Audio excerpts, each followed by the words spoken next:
Doctor બાબા Saheb Ambedkar open university.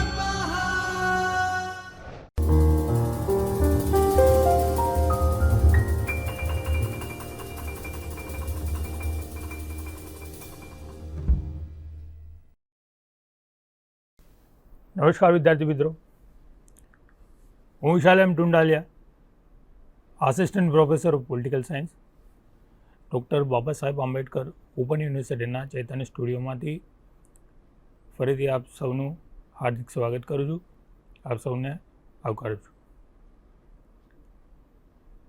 વિદ્યાર્થી મિત્રો, આપણે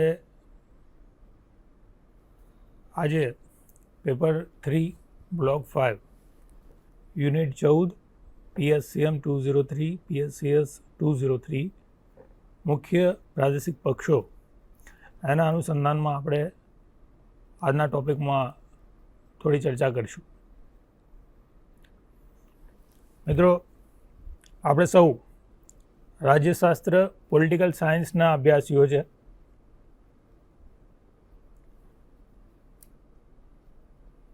આ એક રસપ્રદ વિષય કે જેમાં ઘણા બધા ફેક્ટર્સ પર આપણે અભ્યાસ કરીએ છીએ.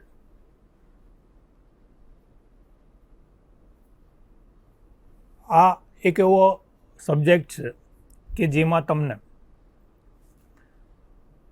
રાજ્ય શું છે, રાષ્ટ્ર શું છે, સરકાર શું છે, વહીવટીતંત્ર વ્યવસ્થા શું છે, વૈશ્વિક સ્તર પર રાજનીતિ કઈ રીતે કામ કરે છે અને પ્રાદેશિક ક્ષેત્રમાં બી રાષ્ટ્રીય ક્ષેત્ર હોય કે પછી એક નાનું માળખું પણ હોય જેમ કે પંચાયતી રાજ, તો આ સમગ્ર વ્યવસ્થાતંત્રની અંદર કામગીરી કયા પ્રકારની હોય છે, સિસ્ટમ કઈ રીતે કામ કરે છે, એ તમામ પાસાઓ ઉપર આપણે ફોકસ કરીએ છીએ. એ સાથે સાથે ઘણા બધા ફેક્ટર્સ એ છે કે જેમાં આ વિષયમાં ઇન્વોલ્વ છે અને એટલા માટે આ વિષય આપણને એક યોગ્ય જ્ઞાન આપે છે. વહીવટીતંત્ર વ્યવસ્થાના અનુસંધાનમાં આ તમામ પાસાઓ ઉપર કે જે આપણી આસપાસની તમામ જે ઘટનાઓ છે જેનું આપણે સારા ને ન સારા એવા તમામ પાસાઓને સમજી શકીએ છીએ, એ સમજણ આપનારું આપણું આ રસપ્રદ વિષય પોલિટિકલ સાયન્સ. એના અનુસંધાનમાં જ આપણે એક ટૉપિક હાથમાં લીધો છે જે છે રાજકીય પક્ષો અનુસંધાનમાં. મિત્રો, આપણે લાસ્ટ 4-5 લેક્ચરમાં જે મુખ્ય રાજકીય પક્ષો કઈ રીતે કામ કરે છે એના અનુસંધાનમાં આપણે વાત કરી હતી. રાજકીય પક્ષો કઈ રીતે ઇમ્પોર્ટન્ટ ફેક્ટર્સ લોકશાહી તંત્ર વ્યવસ્થાની અંદર બની જતું હોય છે એની પણ આપણે ચર્ચા કરી હતી. મિત્રો, ફરીથી હું આપનું આ જ ફેક્ટર્સ ઉપર ધ્યાન દોરવા માગું છું કે આપણે જે લોકતંત્ર વ્યવસ્થા ઉત્પન્ન કરી છે એના એક યોગ્ય પાસા તરીકે રાજકીય પક્ષોની ચોક્કસ ભૂમિકા છે. કદાચ રાજકીય પક્ષો સિવાય સાચા અર્થમાં આપણે લોકશાહીને સાચા અર્થમાં ચરિતાર્થ કરી નથી શકતા. એની પાછળનું કારણ છે કે કોઈપણ કાર્યને અંજામ આપવા માટે, એને આગળ ધપાવવા માટે એ સંગઠને બહુ મોટી ભૂમિકા અદા કરતું હોય છે. તો સંગઠનના ભાગરૂપે આપણે ભેગા થઈને કોઈક એક એવી આપણી એક વિચારધારા છે કે જેનું આપણે ચોક્કસ રીતે ઇમ્પ્લિમેન્ટેશન્સ કરવા માગીએ છીએ, તો એના માટે એક સંગઠન હોવું that is the very important thing છે. સંગઠન શબ્દ પબ્લિક એડમિનિસ્ટ્રેશનના અનુસંધાનમાં છે અને એ આપણને શીખવે છે. એના જ અનુસંધાનમાં આપણે પક્ષોનું નિર્માણ કરીએ છીએ અને પક્ષોના માધ્યમથી આપણે ચૂંટણીમાં ભાગ આપીએ છીએ અને એના માધ્યમથી આપણે પ્રતિનિધિઓને ચૂંટીને આપણે આપણી સરકારનું નિર્માણ કરીએ છીએ કે જે આપણે ચોક્કસ એક વહીવટ આપે છે આપણી જરૂરિયાતોના અનુસંધાનને. તો મિત્રો, આપણે લાસ્ટ લેક્ચરની અંદર વાત કરી છે કે પક્ષોમાં એક રાષ્ટ્રીય પક્ષો છે અને બીજા એક પક્ષો છે કે પ્રાદેશિક પક્ષો. આપણે રાષ્ટ્રીય પક્ષો ઉપર 3 થી 4 લેક્ચરો અનુસંધાનમાં વાત કરી કે જે બીજેપી, કોંગ્રેસ, બસપા, સામ્યવાદી પક્ષો આવા ઘણા એવા પક્ષો કે જેને આપણે રાષ્ટ્રીય પક્ષો તરીકે આપણે વર્ણવી શકીએ. આજનો આપણો મુખ્ય ટૉપિક છે કે મુખ્ય પ્રાદેશિક પક્ષો એ શું છે, એને આપણે કઈ રીતે વર્ણવી શકીએ છીએ મિત્રો. તો આપણે શરૂઆત કરીએ છીએ કે પ્રાદેશિક પક્ષો એ શું છે. મિત્રો, મુખ્ય પ્રાદેશિક પક્ષો એટલે કે આ પ્રાદેશિક પક્ષોને આપણે ચોક્કસ રીતે 4 ભાગમાં વર્ણવી શકીએ છીએ. પહેલી વસ્તુ છે કે પ્રાદેશિક પક્ષોનો અર્થ અને વ્યાખ્યા, તેના ઉદ્દેશ્ય શું છે. સેકન્ડ થિંગ છે કે ઐતિહાસિક એનો સંદર્ભ શું છે, કે ઇતિહાસમાં કઈ રીતે એનો ઉદ્ભવ થયો અને એની ભૂમિકા શું છે. ત્રીજું ફેક્ટર્સ આપણે એમાં લાવી શકીએ છીએ કે એક સમાન લક્ષણો. અને ચોથું એક ફેક્ટર છે કે મુખ્ય 7 પ્રાદેશિક પક્ષો. મિત્રો, તમારું ધ્યાન દોરવા માગું છું કે રાજકીય પક્ષોની જ્યારે આપણે વાત કરીએ છીએ તો એક રાષ્ટ્રીય પક્ષો છે અને આ પ્રાદેશિક પક્ષો છે. તો પ્રાદેશિક પક્ષ એટલે બેઝિકલી શું છે કે આપણી જે રાજ્ય વ્યવસ્થા છે, આપણી જે તંત્ર વ્યવસ્થા છે, જેની અંદર આપણે કેન્દ્ર સરકાર અને રાજ્ય સરકાર એમ 2 સરકારો કાર્યરત છે. કેન્દ્રના અમુક નીતિ એમને સત્તા આપવામાં આવી છે, એઝ વેલ એઝ આપણે રાજ્યને પણ ચોક્કસ એવી સત્તાઓ આપવામાં આવી છે. અને ઘણી એવી સત્તાઓ એવી છે કે જે સંયુક્ત રીતે એટલે કે કેન્દ્ર અને રાજ્ય બંનેને મળેલી છે. તો જે રાજ્યની અંદર જેમ આપણે જોયું કે કેન્દ્રની અંદર કોઈ રાષ્ટ્રીય પક્ષ તરીકે પોતાની ભૂમિકા અદા કરે છે, એઝ વેલ એઝ જે રાજ્યો છે એમાં પર્ટિક્યુલર એક ચોક્કસ વિચારસરણીને અનુસંધાનમાં એક ઘણા બધા ફેક્ટર્સ કામ કરે છે. અને રાજ્યની અંદર એક ચોક્કસ જ્યારે કોઈ પક્ષ ઉત્પન્ન થાય છે અને એની ચોક્કસ જે તે રાજ્યની અંદર એ પોતાની એક ચોક્કસ એક ભૂમિકા હોય છે, તો એના અનુસંધાનમાં આપણે ચોક્કસ રીતે વર્ણવી શકીએ કે એ ચોક્કસ રીતે પ્રાદેશિક પક્ષ છે કે જે પર્ટિક્યુલર એક રાજ્ય છે એના અનુસંધાનમાં એની ભૂમિકા રહે છે. જ્યારે પ્રાદેશિક જે રાષ્ટ્રીય કક્ષાના છે, જે 1 થી વધારે રાજ્યોમાં પોતાના વિજય મેળવે છે અથવા તો પોતાનું વર્ચસ્વ કે કામગીરી આપતા આપણને જોવા મળે છે. પણ પ્રાદેશિક પક્ષો એ પર્ટિક્યુલર એક રાજ્યની અંદર પોતાનું એક ચોક્કસ એવું કામગીરી હોય છે, વિચારધારા હોય છે અને એનું ઇમ્પ્લિમેન્ટેશન્સ હોય છે. તો એને આપણે ચોક્કસ રીતે મુખ્ય રાજકીય પક્ષો તરીકે આપણે વર્ણવી શકીએ છીએ. આ 4 ફેક્ટર્સ પર આપણે પ્રાદેશિક પક્ષોને અનુસંધાનમાં આપણે જોઈ શકીએ છીએ. આજના લેક્ચરની અંદર આપણે 3 ફેક્ટર્સ પર ફોકસ કરીશું. મુખ્ય રાજકીય પક્ષોની અંદર કયા કયા આપણે વર્ણવી શકીએ છીએ. જો રાજ્ય વાઇઝ આપણે જોવા જઈએ તો તમિલનાડુના જે ડીએમકે છે, અન્ના ડીએમકે છે, શિરોમણી અકાલી દળ કે જે પંજાબમાં કાર્યરત, નેશનલ કોન્ફરન્સ કે જે જમ્મુ કાશ્મીરમાં કાર્યરત છે, તેલુગુ દેશમ પક્ષ છે કે જે આંધ્રપ્રદેશમાં પોતાની કામગીરી આપે છે, અસમ ગણ પરિષદ છે, એને પણ આપણે જોઈ શકીએ કે જે અસમમાં પોતાનું પ્રાદેશિક પક્ષ તરીકે કામગીરી છે, ઝારખંડ પક્ષ છે. અને આપણે જાણીએ છીએ કે મહારાષ્ટ્રની અંદર શિવસેના એ કાર્યરત છે. તો પક્ષો, આ બધા પક્ષો છે કે જે પ્રાદેશિક લેવલ પર રાજ્યોની અંદર પોતાની એક ચોક્કસ વર્ચસ્વ ધરાવતા હોય છે, એમની કામગીરી આપતા આપણને જોવા મળે. આ પ્રાદેશિક પક્ષોનું આપણે અર્થ, વ્યાખ્યાના ઉદ્દેશ્ય પર થોડું ફોકસ કરીએ તો મિત્રો, જ્યારે કોઈ એક ચોક્કસ રાજકીય મુદ્દે રાષ્ટ્રની તુલનામાં જ્યારે આપણે પ્રદેશને કંઈક વધારે પ્રાધાન્ય આપવાની વાત થાય ને, તો આ પ્રકારની જે ઝંખના છે, આ પ્રકારની જે વલણ જે છે, એને આપણે સામાન્ય રીતે પ્રદેશવાદ તરીકે સમજી શકીએ. અને આવી જે પ્રાદેશિકતા જે છે ને એ ઘણા બધા ફેક્ટર્સ, એટલે કે જે રીતે આપણે સંસ્કૃતિ છે, આપણી ભૌગોલિક સ્થિતિ છે, આપણે ભાષાકીય રીતે શું વર્ચસ્વ ધરાવીએ છીએ, આપણી આર્થિક સિચ્યુએશન શું છે, અને બીજું કે આપણે રાજકીય સંદર્ભમાં શું છે. તો આ બધા ફેક્ટર જે છે એ કોઈ પણ રાજ્યની અંદર એક પક્ષને એક પ્રાદેશિકતા આપવાનું, એક પ્રાદેશિક પક્ષ તરીકેનું નિર્માણ આ બધા ફેક્ટર્સો કામ કરતા હોય છે. જે તે જનસમુદાય છે એક ચોક્કસ વિચારસરણી પર માનનારાઓ છે અને એમને પોતાના પ્રદેશવાદના અનુસંધાનમાં જો એમની એક કામગીરી આપે તો એના સંગઠનના ભાગરૂપે એક આ પ્રકારના પ્રાદેશિક પક્ષોનું આપણે નિર્માણ થતું હોય તે આપણે જોઈ શકીએ છીએ. કોઈપણ પ્રદેશની, કોઈપણ રાષ્ટ્રની પ્રાથમિક જે વિભિન્નતા એ રાષ્ટ્રીય એકતાના તાંતણે એને વણી લેવાની જે આ પ્રક્રિયા જે છે ને મિત્રો, એને આપણે ચોક્કસ રીતે બે દિશામાં આપણે જોઈ શકીએ છીએ.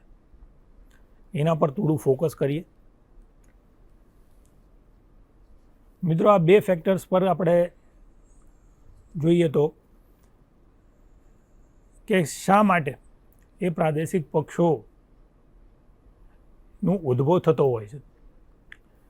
તો જ્યારે રાષ્ટ્રીય એકતાને વધુ પડતું જ્યારે મહત્ત્વ આપી તેનું એક આગવું વૈવિધ્ય છે, તેની ઓળખ વધારવા ઘણા અસમાન વસ્તીના જૂથોને એક ચક્રી કેન્દ્રીય શાસન હેઠળ લાવવાની જે બિન લોકશાહી પ્રયાસ અને પ્રક્રિયા જે છે,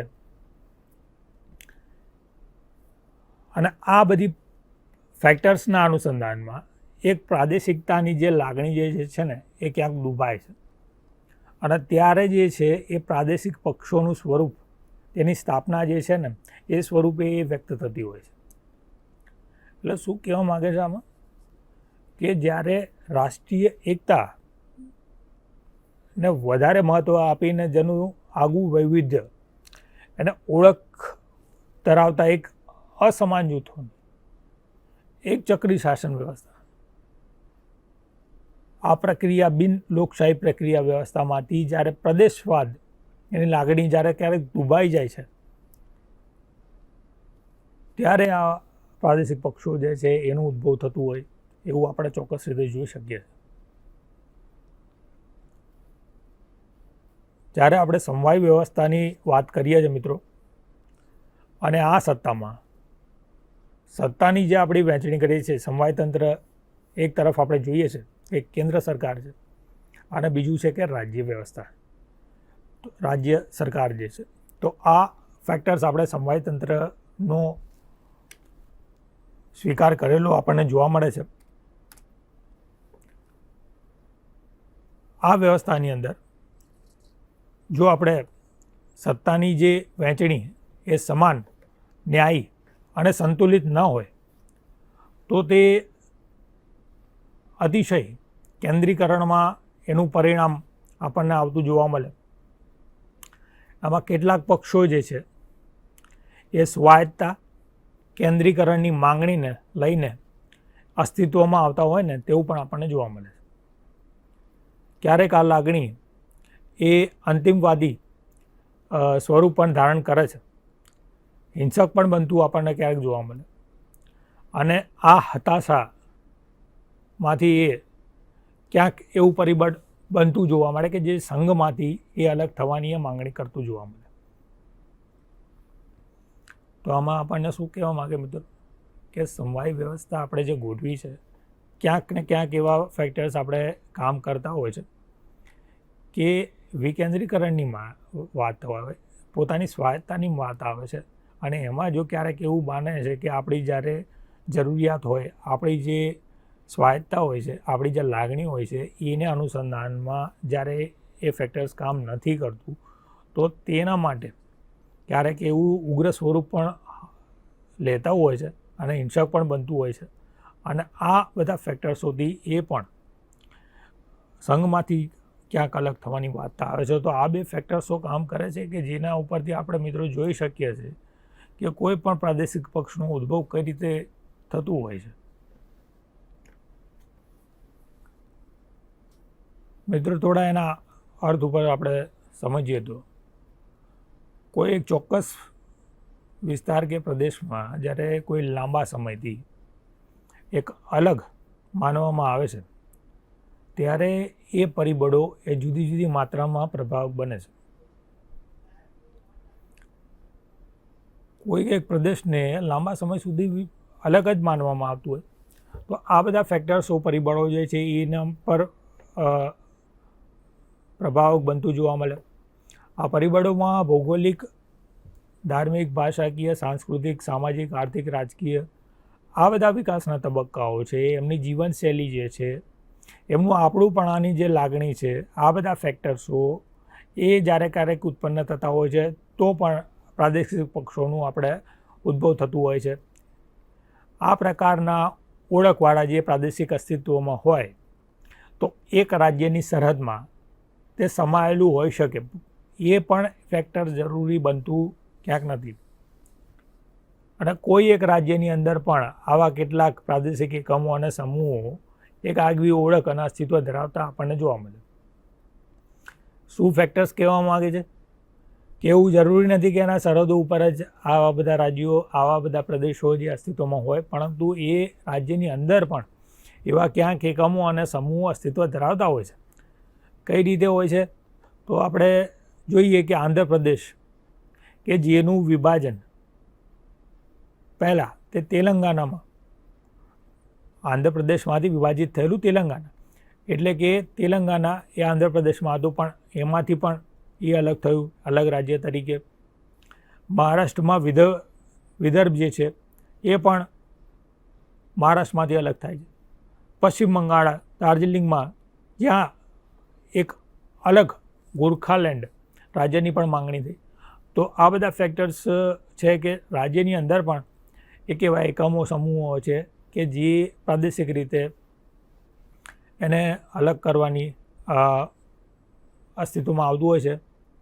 અને એના અનુસંધાનમાં પણ જ્યારે કોઈ રાજ્યનું નિર્માણ થાય છે તો તેની પ્રાદેશિક રીતે પણ પ્રાદેશિક પક્ષો જે તે રાજ્યોમાં આપણને ઉત્પન્ન થતાં આપણને ચોક્કસ રીતે જોવા મળે. ક્યારેક આવા સામાજિક વંશીય ઓળખ એક કરતાં વધારે રાજ્યોમાં એ વિભાજિત પણ આપણને થતા જોવા મળે. એટલે કે ક્યાંક વંશીય ઓળખો ધરાવતા ફેક્ટર્સ પણ પ્રાદેશિક પક્ષોના ઉત્પન્ન માટે, એમના વિકાસ માટે, એમના ઉદ્ભવ સ્થાન તરીકે આપણે ચોક્કસ વર્ણવી શકીએ. કઈ રીતે? તો જેમ કે આપણે જોઈએ છે કે ગુજરાત, રાજસ્થાન, મધ્યપ્રદેશ અને મહારાષ્ટ્રની સરહદો, એમાં એ વિસ્તારોમાં જે આદિવાસીઓ દ્વારા ભિલિસ્તાનની જે બાબતો બની અને જે અહિંસક માંગણીઓ બની, આ દરજ્જાને ધ્યાનમાં લઈને તે પહેલાં ઝારખંડ રાજ્ય એ પડોશી રાજ્યના 3-4 રાજ્યોથી એ વિભાજિત થયું. કયા કયા ફેક્ટર્સ? તો એ બિહાર છે, ઓડિશા, પશ્ચિમ બંગાળ, મધ્યપ્રદેશમાંથી એ વિભાજિત થયું આપણને જોવા મળે. તો વંશીય ફેક્ટર્સ પણ આ કામ કરે. તો આ બધા ફેક્ટર્સે કામ કર્યું કે કઈ રીતે કોઈ પ્રાદેશિક પક્ષનું ઉત્પન્ન થવામાં જવાબદાર પરિબળો આપણે વર્ણવી શકીએ છીએ. વિદ્યાર્થી મિત્રો, એનાથી થોડું આગળ આપણે વધીએ તો આ પ્રાદેશિકતાના જે મૂળ ઉદ્દેશ્યો જે છે તેને આપણે કઈ રીતે વર્ણવી શકીએ? તો રાજ્યની ઉચ્ચ સ્તરીય જે ઓળખ જે છે એ હેઠળ જે ઉપસંસ્કૃતિક અને વંશીય ઓળખના રક્ષણ માટે એ પ્રાદેશિક ઓળખ એ બનાવી. રાજ્યના ઉચ્ચ સ્તરીય ઓળખ હેઠળ પોતાની જે સંસ્કૃતિ છે, પોતાનું જે સંસ્કૃતિ જે છે અને પોતાનું જે મૂળ છે એની ઓળખ ઉત્પન્ન કરવા માટે, એ પ્રાદેશિક ઓળખ ઉત્પન્ન કરવા માટે એ પ્રાદેશિકતા એનું ઉદ્દેશ્યમાં આપણે લઈ શકીએ. સત્તાનું વહીવટીકરણ અને રાજકીય વિકેન્દ્રીકરણ, એટલે કે સત્તામાં પણ પોતાની ભાગીદારી હોય વિકેન્દ્રીકરણના ભાગરૂપે પોતાને પણ એક ચોક્કસ રીતે સત્તા મળે, એ પણ એ પ્રાદેશિકતાનો એક આપણે ઉદ્દેશ્ય તરીકે વર્ણવી શકીએ. જ્યાં કેન્દ્ર અને રાજ્યના સંબંધોની વાત આવે છે કે અમુક સત્તાઓ કેન્દ્રને છે, અમુક રાજ્યને છે, અમુક સત્તાઓ સંયુક્ત રીતે પણ છે, તો કેન્દ્ર અને રાજ્ય વચ્ચેના સંબંધોમાં માવજત માટેના સિદ્ધાંતોને આધારિત જે વ્યવસ્થા જે છે એના અનુસંધાનમાં પણ ક્યારેક પ્રાદેશિકતાના ઉદ્દેશ્યોમાં આપણે લઈ શકીએ છીએ. કેન્દ્ર રાજ્ય વચ્ચેની રાષ્ટ્રીયતા અને પ્રાદેશિકતાની લાગણીઓ, એની ભાવનાઓ છે, એ મહત્વાકાંક્ષાઓ વચ્ચે વ્યવહારોનું જ્યારે અસંતુલન જાળવવાનું જ્યારે શરૂઆત થાય છે, તો જેથી બિનજરૂરી ઘર્ષણ જે મંદુક છે અને ટકરાવ એ ના થાય, એ પણ આ ફેક્ટર્સમાં આપણે એના ઉદ્દેશ્યોમાં જોઈ શકીએ છીએ.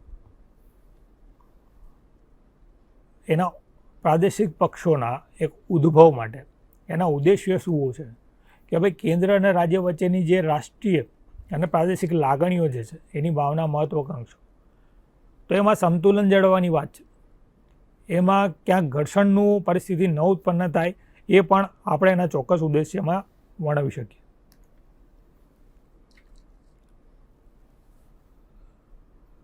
નેક્સ્ટ ફેક્ટર્સ પર આપણે થોડું ફોકસ કરીએ મિત્રો, કે પ્રાદેશિકતાની જે આપણે ઐતિહાસિક સંદર્ભમાં એના વિકાસના અનુસંધાનમાં આપણે કઈ રીતે એને વર્ણવી શકીએ. રાષ્ટ્ર અને પ્રદેશ વચ્ચેની જે આપણે રેખા છે ને, એ ખૂબ જ પાતળી છે. સ્વતંત્રતા મળ્યા બાદ કેટલાક ધાર્મિક લઘુમતી વંશીય ભાષાકીય સમૂહોમાં અલગાવવાદી તંગદિલ એ વાતાવરણ એ ક્યાંક ઊભું થતું આપણને જોવા મળે, અને એમાં કોંગ્રેસના નેતૃત્વ આ બધું ફેક્ટર જે છે એનાથી થોડું ચિંતિત થયેલું હતું, એ આપણે જોઈ શકીએ. શ્રી જવાહરલાલ નહેરુએ વિવિધતામાં એકતા આના અનુસંધાનમાં એક સૂત્ર આપ્યું, રાષ્ટ્રીય એકતા ઉપર ભાર મૂક્યો. ભાગલાવાદી વલણો છે, માંગણીઓ છે, વિચારધારા ઉપર એક કેન્દ્રની એક ચોક્કસ નજર રહી. અને જ્યારે ભાષાના આધારે રાજ્યોનું ગઠન કરવાની જ્યારે માંગણી ઉત્પન્ન થઈ, તો આપણે એક ચોક્કસ રીતે જોઈ શકીએ છીએ કે આ બધા ફેક્ટર્સો કામ કરવા છતાં પણ, સરકાર હોવા છતાં પણ, ધ્યાન આપવા છતાં પણ ક્યાંક ને ક્યાંક એ સફળ નથી રહી. અને 1965માં પછીના ફેક્ટર્સમાં તે કંઈક અંશે એનો સ્વીકાર થયો હોય એ આપણને જોવા મળે છે. તો આ એની એક થોડી શોર્ટમાં ઐતિહાસિક ભૂમિકા હતી.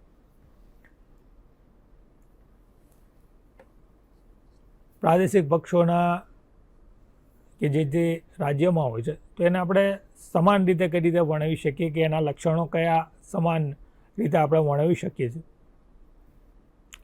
તો પ્રાદેશિક પક્ષોના એક સમાન લક્ષણો તરીકે આપણે જોઈએ મિત્રો, તો એક રાષ્ટ્ર, એક રાજ્યમાં એક સીમિત ભૌગોલિક વિસ્તારમાં જ તે કાર્યરત હોય છે. કે આપણે જોઈએ છીએ કે કોઈ પ્રાદેશિક પક્ષ છે એ પોતાના જે એરિયા હોય, પોતાનું ભૌગોલિક સ્થાન હોય, તો ત્યાં સુધી એનું એક કાર્યક્ષેત્ર જે છે એ વિસ્તરેલું આપણને જોવા મળે.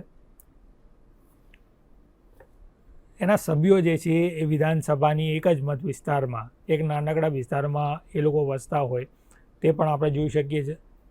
આ સમગ્ર રાજ્ય કે રાજ્યથી ઉપરવટ થઈને પ્રદેશમાં રહેતા વિશાળ પ્રજામાં એક ભાષાકીય, ધાર્મિક, વંશીય કે સાંસ્કૃતિક જૂથોના એક ખાસ હિતોનું એ પ્રતિનિધિત્વ પણ કરતા હોય છે.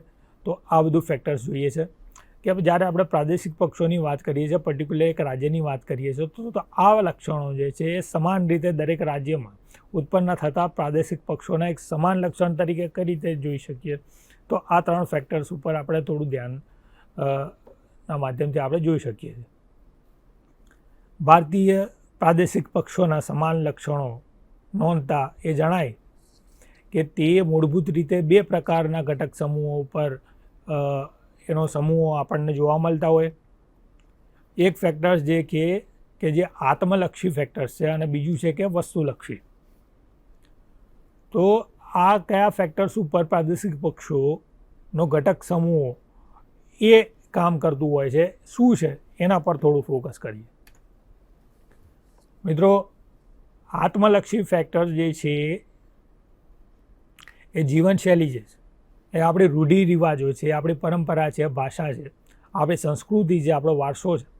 આપણા જે પ્રાદેશિક જૂથો છે એનું તરીકેનું જ્યારે મૂલ્યાંકનની વાતને સમર્પિત હોય ને, ત્યાં એ ફેક્ટર્સને આપણે આત્મલક્ષી ફેક્ટર્સ તરીકે જોઈએ. અને વસ્તુલક્ષી ફેક્ટર્સ એ શું છે કે પ્રાદેશિક પક્ષ એ ભૂમિ ક્ષેત્ર પ્રદેશો જે છે, પર્યાવરણ છે, આ બધા ફેક્ટર્સોના અનુસંધાનમાં એ ઉત્પન્ન થતું હોય છે કે વાતાવરણ, એટમોસ્ફિયર કયા ફેક્ટર્સ પર કામ કરે છે, એના ઉપર વસ્તુલક્ષી ફેક્ટર્સ આપણને જોવા મળે.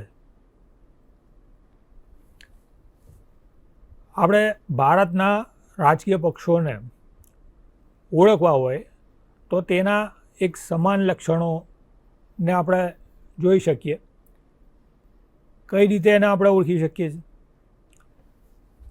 તો એક રાજ્યમાં તેનો ઉદ્ભવ થાય છે, તે સીમિતતા એક પર્ટિક્યુલર રાજ્યની અંદર હોય છે. રાજ્ય કે પ્રદેશની રાજકીય ફિલસૂફી છે કાર્યક્રમમાં એ જ પ્રદેશના લોકો એ વિકાસ કરતા, ઐક્ય સાધતા, સાંસ્કૃતિક, આર્થિક, રાજકીય મૂલ્યોનું તે પ્રતિષ્ઠાન અને તે રક્ષણ આપતા એ આપણને ચોક્કસ જોવા મળે. પરિણામ સ્વરૂપ સામાજિક, બંધારણીય જે ટેકો જે છે એ પણ મર્યાદિત એ થતો આપણને જોવા મળે. તો આ બધા એના લક્ષણો છે કે સામાજિક રીતે પણ, બંધારણીય રીતે પણ ક્યાંક એ મર્યાદિત હોય એ પણ આપણે જોઈ શકીએ. તો આ પર્ટિક્યુલર એના લક્ષણો આપણે વર્ણવી શકીએ. ભારતની ચૂંટણી પંચે 2019ની ચૂંટણી વખતે જે યાદી બનાવી એમાં કુલ 2538 જેટલા પક્ષોને એમને ત્રીજી શ્રેણીમાં નોંધ્યા હોય તે આપણે જોઈ શકીએ છીએ. અને આ પક્ષીય બહુલતા જે છે, આ એની વિવિધતા જે છે એ રાષ્ટ્રીય એકતા માટેની એક તક બની હોય ને તે આપણે ચોક્કસ રીતે જોઈ શકીએ છીએ. તો વિદ્યાર્થી મિત્રો, આજે આપણે મુખ્ય રાજકીય પક્ષોના અનુસંધાનમાં પહેલાં વાત કરી હતી. આજે આપણે મુખ્ય પ્રાદેશિક પક્ષો કઈ રીતે કામ કરે છે, કયા રીતે રાજ્ય પર એનું એક ચોક્કસ રીતે પ્રભુત્વ આપણને જોવા મળે છે, એનો ઉદ્ભવ કઈ રીતે થાય છે, એનું ઐતિહાસિક પરિબળ શું છે, એ કઈ રીતે એનું ઉત્પન્ન થતું હોય, આ બધા ફેક્ટર્સ ઉપર આપણે જોઈએ છે કે જે સમવાયતંત્ર વ્યવસ્થાની અંદર રાજ્યમાં પણ એક પક્ષનો સમૂહ એ ચોક્કસ વિચારસરણીમાં માનનારાનું એક જૂથ કે જ્યારે એક સંગઠિત થઈને પોતાના પક્ષના અનુસંધાનમાં, પોતાની પ્રાદેશિકતાના અનુસંધાનમાં, પોતાના રાજ્યના અનુસંધાનમાં જ્યારે સંગઠિત થઈને એક પક્ષનું નિર્માણ કરે છે અને પર્ટિક્યુલર એક ચોક્કસ ભૌગોલિક પ્રદેશની અંદર એની ચોક્કસ એવી કામગીરી હોય છે અને એક પ્રદેશના અનુસંધાનમાં એની કામગીરી આપણને જોવા મળતી હોય તો એને આપણે ચોક્કસ રીતે પ્રાદેશિક પક્ષોનું વર્ચસ્વ જોયું કે જે ફક્ત એક રાજ્યના સુધી એનો વ્યાપ્ત થયેલો હોય છે, રાષ્ટ્રીય કક્ષાએ એ હજુ પહોંચ્યું નથી હોતું. તો આ બધા ફેક્ટર્સો કામ કરતા હોય છે. રાજ્યની અંદર ઘણા બધા ફેક્ટર્સ કામ કરતા હોય છે કે ભૌગોલિક પરિસ્થિતિ હોય, પર્ટિક્યુલર એક વિચારસરણીમાં માનનાર હોય, પોતે એક સંગઠન, એક જૂથ હોય, તો એ પોતાની પ્રાદેશિકતાના અનુસંધાનમાં કામગીરી કરવા માગતા હોય તો એ બધા ફેક્ટર્સ કામ કરતા હોય છે કે રાજ્યમાં એક ચોક્કસ પ્રાદેશિક પક્ષનું અસ્તિત્વ આપણને ઉત્પન્ન જોવા મળે છે. ભારતીય લોકતંત્ર વ્યવસ્થાની અંદર આપણે જોઈએ છીએ કે રાષ્ટ્રીય કક્ષાએ કેટલા એવા રાષ્ટ્રીય પક્ષો છે, એઝ વેલ એઝ રાજ્યની અંદર પણ આપણે જોયું કે કેટલા એવા પ્રાદેશિક પક્ષો એ અસ્તિત્વ ધરાવતા હોય છે. તો મિત્રો આપણે આ જોયું છે કે પ્રાદેશિક પક્ષો કઈ રીતે એનું ઉત્પન્ન થાય છે અને ચોક્કસ પ્રદેશની અંદર કેવી રીતે એની ભૂમિકા રહે છે. તો આ બેઝિકલી આજનો ટૉપિક અહીંયા હું વિશાલ એમ ટુંડાલિયા અહીંયા સમાપ્ત કરું છું, વિરમું છું. આશા રાખું કે તમને કંઈક અંશે આના સંદર્ભમાં વિદ્યાર્થી મિત્રો કંઈ સમજ આવી હશે. એ સાથે અહીંયા વિરમું છું. જય ભારત, જય હિન્દ. स्वाध्यायः परः